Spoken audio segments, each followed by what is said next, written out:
Assalamualaikum warahmatullahi wabarakatuh. Kembali lagi kita di video pembelajaran strategi belajar dan mengajar bersama Ibu Santi. Di video ini kita akan lanjut ke bab 2, yaitu mengenai konsep strategi belajar mengajar. Langsung saja yuk kita ke materinya.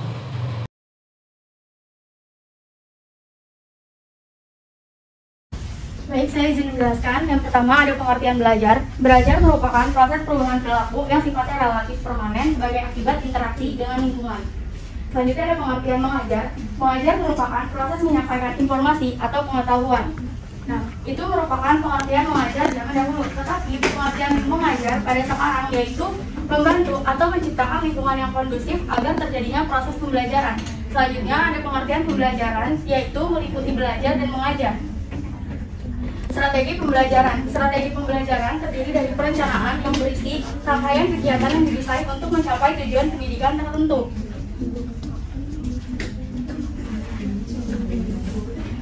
Suatu kegiatan pembelajaran yang harus dikerjakan oleh guru dan siswa agar tujuan pembelajaran dapat dicapai secara efektif dan efisien. Pengertian strategi pembelajaran menurut Dick and Harry yaitu set materi dan prosedur pembelajaran yang digunakan untuk menimbulkan hasil belajar. Terdapat pendekatan dalam pembelajaran. Yang pertama terdiri dari individual, yang kedua kelompok, yang ketiga variasi individu dan kelompok, yang keempat edukatif, yang kelima pengalaman, yang keenam emosional, yang ketujuh rasional, keagamaan, dan kebermaknaan. Saya akan menjelaskan satu persatu dari pendekatan pembelajaran tersebut. Yang pertama terdapat individual. Individual yaitu pendekatan individual yang secara langsung dilakukan oleh guru terhadap anak didiknya untuk memecahkan kasus anak didiknya tersebut. Pendekatan individual akan melibatkan hubungan yang terbuka antara guru dan juga siswa yang bertujuan untuk menimbulkan perasaan bebas dalam belajar sehingga terjadinya hubungan yang harmonis antara guru dengan siswa dalam proses pembelajaran. Selanjutnya yang kedua ada kelompok. Kelompok merupakan pendekatan yang diharapkan dapat ditumbuh kembangkan rasa sosial yang tinggi pada diri setiap anak didiknya. Mereka dibina untuk mengendalikan rasa egois yang ada dalam diri masing-masing sehingga terbinanya sikap kesetiakawanan sosial di kelas. Selanjutnya terdapat variasi individu dan juga kelompok. Variasi individu dan juga kelompok merupakan pendekatan yang bervariasi, bertolak dari konsepsi bahwa permasalahan yang dihadapi oleh setiap anak didik dalam belajar bermacam-macam. Kasus yang biasanya muncul dalam pendekatan ini yaitu pengajaran dengan berbagai motif, sehingga diperlukan variasi teknik pemecahan untuk setiap kasus. Meski kiranya pendekatan bervariasi ini sebagai alat yang dapat guru gunakan untuk kepentingan pengajaran. Selanjutnya terdapat edukatif. Edukatif merupakan pendekatan yang benar bagi guru. Adalah dengan melakukan pendekatan edukatif. Setiap tindakan dan juga perbuatan yang dilakukan guru harus bernilai edukatif. Dengan tujuan untuk mendidik anak didiknya agar menghargai norma hukum, norma sosial, dan juga norma agama. Selanjutnya terdapat pengalaman. Pengalaman merupakan pendekatan yang dilakukan oleh guru dengan memberikan pengalaman, menceritakan pengalaman pribadi atau pengalaman orang lain kepada anak didiknya supaya anak didiknya termotivasi. Selanjutnya terdapat emosional. Emosional merupakan usaha untuk mengunggah perasaan dan juga emosi peserta didik dalam menerima materi, serta dapat merasakan mana yang baik dan juga mana yang buruk. Selanjutnya terdapat rasional. Rasional merupakan suatu cara untuk mencari tahu sesuatu pengetahuan yang baru dengan anggapan bahwa segala sesuatu yang ingin diketahui itu ada di dalam pikiran manusia. Selanjutnya terdapat keagamaan. Dengan pendekatan keagamaan ini, terdapat prinsip korelasi dan juga sosialisasi. Guru dapat menyisipkan pesan-pesan keagamaan untuk semua mata pelajaran yang disampaikan, khususnya untuk mata pelajaran umum yang sangat penting dengan pendekatan agama. Selanjutnya terdapat kebermaknaan. Kebermaknaan yaitu pendekatan yang memasukkan unsur-unsur terpenting yaitu pada bahasa dan juga makna. Jadi di sini ada klasifikasi dari pembelajaran. Yang pertama ada konsep dasar. Konsep dasar adalah menetapkan spesifikasi dan kualifikasi perubahan tingkah laku, menentukan pendekatan belajar mengajar, memilih prosedur, metode dan teknik belajar mengajar, menerapkan norma dan kriteria keberhasilan KBM. Selanjutnya yang kedua ada sasaran KBM, yaitu adalah menetapkan spesifikasi dan kualifikasi perubahan tingkah laku, menentukan pendekatan, memilih prosedur dan norma kriteria keberhasilan. Dan yang ketiga ada belajar sebagai sistem, yaitu merupakan seperangkat komponen yang saling bergantung satu sama lain untuk mencapai tujuan, meliputi komponen tujuan, bahan, siswa, guru, metode, dan situasi serta evaluasi. Selanjutnya ada peran guru, yaitu sebagai pengajar, pembimbing, perantara sekolah dengan masyarakat, dan administrator. Dan yang keempat ada hakikat proses belajar, yaitu proses perubahan perilaku, pengetahuan, keterampilan, sikap, dan bersifat permanen akibat interaksi dengan lingkungan dan menjadi tanggung jawab guru. Selanjutnya untuk 5-9 akan dijelaskan oleh rekan saya. Oke, selanjutnya yang kelima ada entering behavior siswa atau entry behavior. Nah, pada dasarnya entry behavior merupakan keadaan pengetahuan atau keterampilan yang harus dimiliki terlebih dahulu oleh siswa sebelum ia mempelajari pengetahuan atau keterampilan baru. Atau dengan kata lain, karakteristik perilaku peserta didik saat masuk sekolah atau sebelum KBM. Nah, entry behavior ini dapat diidentifikasi secara tradisional maupun secara inovatif. Secara tradisional itu bisa melalui pertanyaan mengenai materi yang pernah diberikan sebelumnya sebelum memulai materi yang baru atau review materi sebelumnya. Nah, kalau secara inovatif itu bisa menggunakan dengan pretest. Nah, entry behavior ini digunakan yang pertama, guru itu buat mengetahui individual siswa dalam kesiapannya, kematangan, serta tingkat penguasaan pengetahuan dan keterampilan dasar untuk memahami materi yang baru. Selanjutnya, guru juga dapat menentukan metode, bahan, prosedur, dan alat bantu belajar mengajar yang tepat. Dan nilai pretest dapat dijadikan patokan tolak ukur perubahan siswa sebelum dan sesudah pembelajaran dilangsungkan. Diferensiasi antara nilai pretest dan post-test, baik secara kelompok maupun individual, merupakan indikator pencapaian yang nyata sebagai pengaruh dari proses belajar mengajar. Selanjutnya itu ada pola belajar siswa. Nah, apa sih pola belajar itu? Pola belajar merupakan suatu rangkaian belajar seorang siswa yang dilakukan secara berkelanjutan dan menjadi sebuah kecenderungan.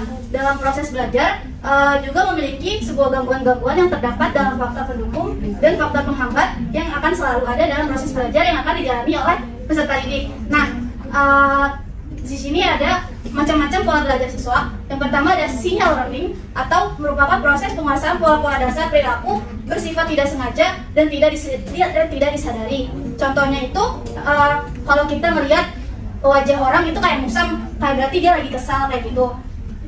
Terus yang kedua itu ada stimulus response learning, yaitu diperoleh dari trial dan error. Respon diperkuat dengan reinforcement dengan adanya reward. Contohnya itu kita punya hewan peliharaan atau anjing, bisa diajar kayak misalnya anjing itu mau gali sarang dengan mengangkat kaki depannya, atau mau bilang terima kasih dengan angkat kaki kanannya gitu. Nah, ucapan terima kasih ini merupakan stimulus yang menimbulkan respon oleh anjing itu. Nah, berdasarkan contoh tersebut kita bisa tahu kalau kemampuan itu tidak diperoleh dengan tiba-tiba, akan tetapi melalui latihan-latihan. Respon dapat diatur dan dikuasai. Respon bersifat spesifik, tidak umum dan kabur. Lalu respon diperkuat atau di-reinforce dengan adanya imbalan atau reward. Selanjutnya itu ada pola belajar chaining atau rangkaian. Nah, chaining ini adalah belajar menghubungkan satuan ikatan stimulus respon yang satu dengan yang lain. Kondisi yang diperlukan bagi berlangsungnya tipe belajar ini antara lain, secara internal anak didik sudah harus dikuasai sejumlah satuan pola stimulus respon, baik psikomotorik maupun verbal. Contohnya, dalam bahasa kita banyak contoh chaining seperti ibu, bapak, terus pergi, pulang, kayak gitu. Jadi, atau enggak misalnya kita pulang kuliah, terus kita udah tahu kita mau ngapain, kayak kita ganti baju, tidur, terus belajar jam berapa, kayak gitu. Nah, chaining ini terjadi bila terbentuk hubungan antara beberapa stimulus respon, sebab yang satu terjadi segera setelah yang satunya lagi. Terus selanjutnya itu ada pola belajar verbal association. Nah, pola belajar verbal association ini sama seperti pola belajar chaining. Jadi dia kondisi diperlukan untuk tipe belajar ini antara lain sama kayak si chaining. Nah, contohnya nanti bisa dicarilah mas teman-teman sendiri. Selanjutnya itu ada discrimination learning atau belajar mengadakan pembedaan, mengadakan seleksi dan pengujian di antara dua perangsang atau sejumlah stimulus yang diterima, kemudian memilih pola respon yang sesuai belajar konsep atau belajar pengertian berdasarkan kesamaan ciri-ciri dan kesimpulan stimulus dan objeknya yang membentuk konsep. Selanjutnya ada konsep learning atau belajar pengertian, lalu ada rule learning, dan yang terakhir ada pola belajar problem solving, yakni belajar memecahkan masalah. Next itu ada memilih pendekatan belajar mengajar. Kenapa sih ya memilih sistem pendekatan belajar mengajar? Itu merupakan pendekatan yang menarik atau menimbulkan motivasi bagi peserta didik. Nah, contoh-contoh pendekatannya itu ada 4. Yang pertama ada inquiry discovery approach atau mode pembelajaran yang mewadahi pelajar untuk secara aktif memperoleh dan mendapatkan informasi dengan melakukan observasi atau eksperimen untuk mencari jawaban atau memecahkan masalah terhadap pertanyaan atau rumusan masalah dengan menggunakan kemampuan berpikir kritis dan logis. Terus ada expository approach atau cara memproses subjek atas objek, di mana kita sebagai guru memberikan penjelasan tentang materi yang bersangkutan sekaligus pembimbingan untuk mencapai tujuan pembelajaran yang dirancang. Selanjutnya itu ada mastery learning atau belajar tuntas. Nah, ini tuh merupakan suatu pendekatan pembelajaran yang mengandung asas ketuntasan. Konsep belajar tuntas adalah proses belajar yang bertujuan agar bahan ajar dikuasai secara tuntas. Nah, dalam artinya menguasai materi secara penuh. Nah, konsep belajar tuntas ini mempersyaratkan peserta didik menguasai secara tuntas seluruh standar kompetensi maupun kompetensi dasar mata pelajaran tertentu. Dan yang terakhir ada kontekstual. Nah, kontekstual ini merupakan salah satu pendekatan yang proses pembelajarannya dikaitkan dengan kehidupan nyata dan memberikan contoh langsung tentang materi yang diajarkan. Contohnya itu, guru mengajak peserta didik di daerah yang rawan banjir maupun longsor untuk menjelaskan struktur tanah. Selanjutnya ada pengorganisasian kelompok belajar, dan yang terakhir ada implementasi belajar mengajar. Implementasi belajar mengajar merupakan tindakan atau pelaksanaan dari sebuah perencanaan yang disusun dalam proses pembelajaran secara matang dan terperinci. Jadi guru ini menciptakan lingkungan belajar. Job description-nya itu perencanaan instruktural, organisasi belajar, menggerakkan anak didik, supervisi dan pengawasan, penelitian yang bersifat penafsiran. Dan tahap pengelolaan dan pelaksanaan proses belajar itu ada perencanaan, pengorganisasian, pengarahan, dan pengawasan. Selanjutnya kan saya menjelaskan tentang jenis strategi. Yang pertama itu ada expository learning atau direct instruction, itu berpusat pada guru. Lalu ada discovery learning, yaitu berpusat pada siswa.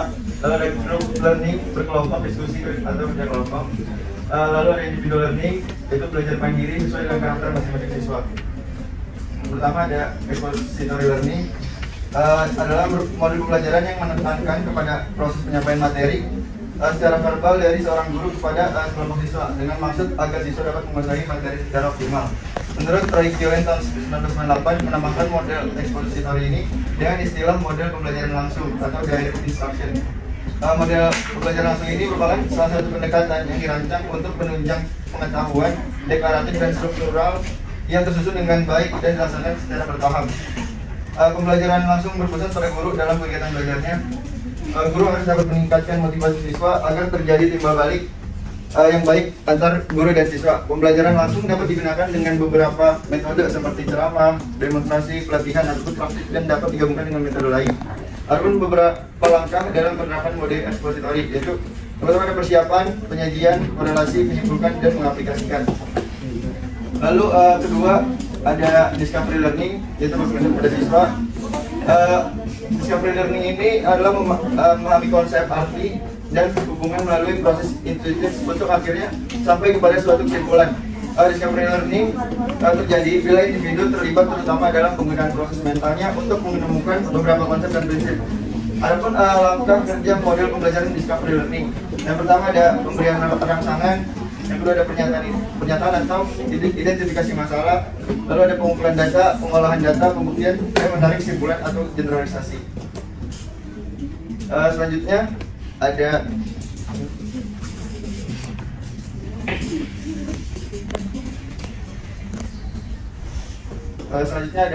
group learning. Model pembelajaran ini adalah rangkaian kegiatan belajar yang dilakukan oleh peserta didik dalam kelompok-kelompok untuk mencapai tujuan pembelajaran yang telah dirumuskan. Ada 4 unsur penting dalam strategi ini.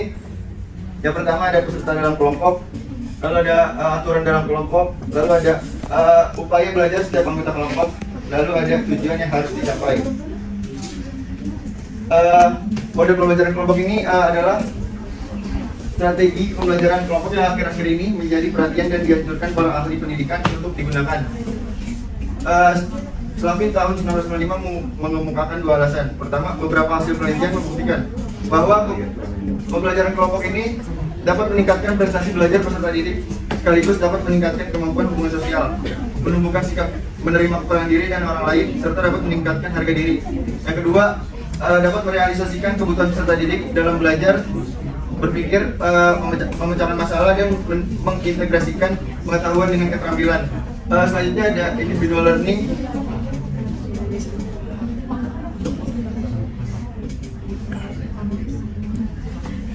individual learning ini pembelajaran yang menitik beratkan kepada masing-masing individual seorang siswa. Individual learning merupakan suatu strategi untuk mengatur kegiatan belajar mengajar sedemikian rupa sehingga setiap siswa memperoleh perhatian lebih banyak daripada yang dapat diberikan dalam rangka kegiatan belajar kelompok. Lalu individual learning merupakan suatu cara pengaturan program belajar dalam setiap mata pelajaran disusun dalam suatu cara tertentu yang disediakan bagi tiap siswa agar dapat memacu kecepatan belajarnya di bawah bimbingan guru. Lalu individual learning mempunyai beberapa ciri. Pertama, peserta didik belajar sesuai dengan kecepatannya masing-masing, tidak pada kelasnya. Lalu peserta didik belajar secara tuntas karena peserta didik akan ujian jika mereka siap. Lalu setiap unit yang dipelajari membuat tujuan pembelajaran khusus yang jelas. Lalu terakhir, keberhasilan peserta didik diukur berdasarkan sistem nilai mutlak. Ia berkompetisi dengan angka bukan dengan temannya. Boleh next.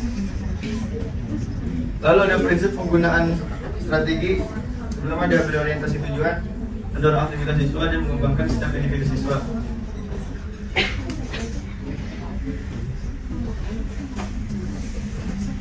Mengembangkan seluruh aspek kepribadian siswa yaitu kognitif, afektif, dan psikomotor secara integritas. Menurut PP nomor 19 tahun 2005, interaktif, inspiratif, menyenangkan, menantang, memotivasi untuk berpartisipasi aktif, memberi ruang bagi prakarsa, kreativitas, kemandirian sesuai bakat, minat, perkembangan fisik, dan psikologis anak. Boleh nih?